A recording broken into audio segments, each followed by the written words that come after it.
So now we're going to learn how to make a drawing using ink and pencil, a little bit similar to this one of shells.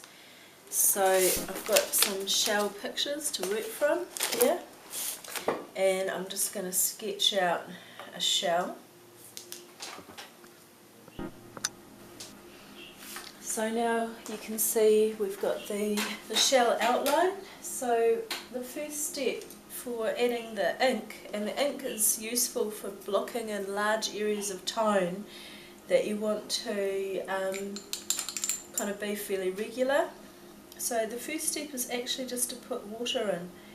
So you just put clear water and you're painting it really carefully up to the edge of your pencil mark. And you can do it sort of in sections, so I'm just going to do this section first. And this is going to make the white of the shell look really white, because the background is going to become grey using the black ink. Black ink is a wonderful drawing tool. It's a little bit like shellac, it's got a similar quality, and in fact it has shellac in it to make it so shiny and dry really nice and hard, although it can be diluted with water, unlike shellac.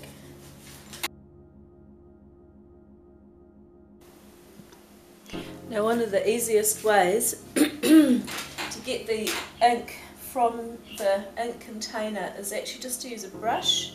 It's almost like using the brush as a kind of like a syringe, because the bristles of the brush are dry and porous and they suck up the liquid, so you can use a separate brush for that. The ink does dry very easily, and also it really stains clothes, so always be very careful with lids and keeping the ink clean. So now what we need to do is create a dilution.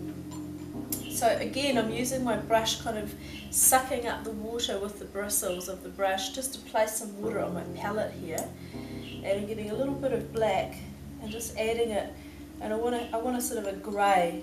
I don't want it to be too dark. And I can make a few different greys. I can make a sort of mid grey like this one, and then a really light grey like this one here. So that's diluting it on the palette is really important, rather than trying to do it on the page, because on the page, obviously once it's on, it's pretty hard to get it off. So now, just dropping the ink into those areas where I had already just placed some water, and what I want to get is a nice soft kind of tone. I don't want it to be really dark straight away. It's a lot easier to control your tones if you start light and then you work towards dark. Now the next step for me is to kind of carefully work up to those edges. So I need to concentrate a bit harder, make sure that my brush and my hand is resting on the table, and just bring those lines up there. Now, one thing that you can do here is actually flip the entire page upside down to get a better angle, because here it's easy for me to work into here, but it's harder for me to work into that side. So in a minute I'm going to flip the whole thing upside down and work into it like that. Now I'm getting a tiny bit of the pure black onto my brush and dropping that in there, just to create a nice dark tone. Now you have to be careful not to rub the paper too much, because the paper will start to kind of fur up. It's already doing it a little bit there, and you don't really want the paper to fall apart on you. Now some of these little accidents that you get as the ink travels into the paper can also be really fun, really nice little accidents to work with. So now I'm just going to flip it round, and I'm going to get a slightly better brush as well. Right, let's see. here we go, my green one. And I'm just going to work into that line that I was having trouble working into before because of the angle. So always think about your comfort as an artist. You know, you need to be comfortable and be able to get to your artwork without too much strain on your neck or your back.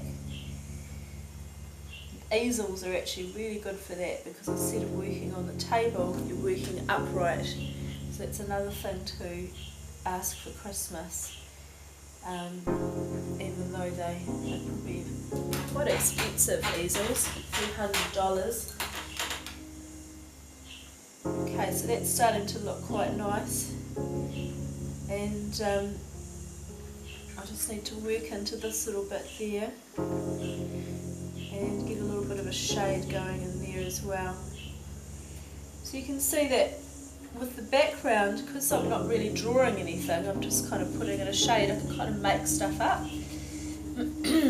Now the shell itself can also have shade in it. This is the drawing, the kind of resource I'm working from here. So the middle section of the shell can also be dark. Now I'm going to get my larger brush again and just again block in some water, just to create a dark tone in there. My budgie's being very naughty today and won't stop chirping. He's been put outside. Okay, here we go.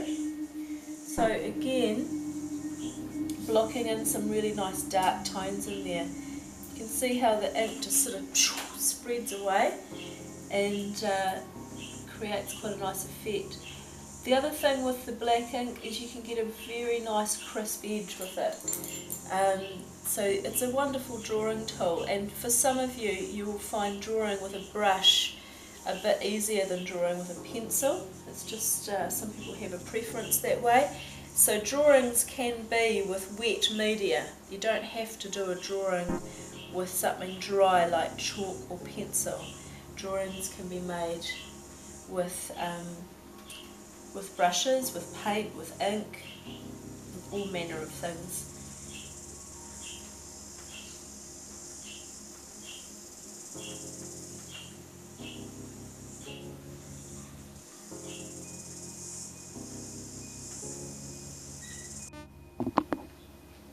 So now the drawing's pretty much finished, and you can see that most of the drawing has been done with ink. There's just a few spots that I've done with an ink pen. So these little felt tip pens are really good for adding fine detail like dots and dashes and things like that. We are quite accustomed to using pens, so it makes sense to use them in our drawings as well. Ballpoint pens can be quite good, black ballpoint pens. Black ballpoint pens have the advantage of not dissolving in water, whereas this pen will actually sort of dissolve a little bit in water if you put water over the top, and it makes the ink go a little bit purpley, which is quite nice. So it's good just to experiment with everything that you've got in your pencil case and try out different methods. All of these fine lines that I'm putting on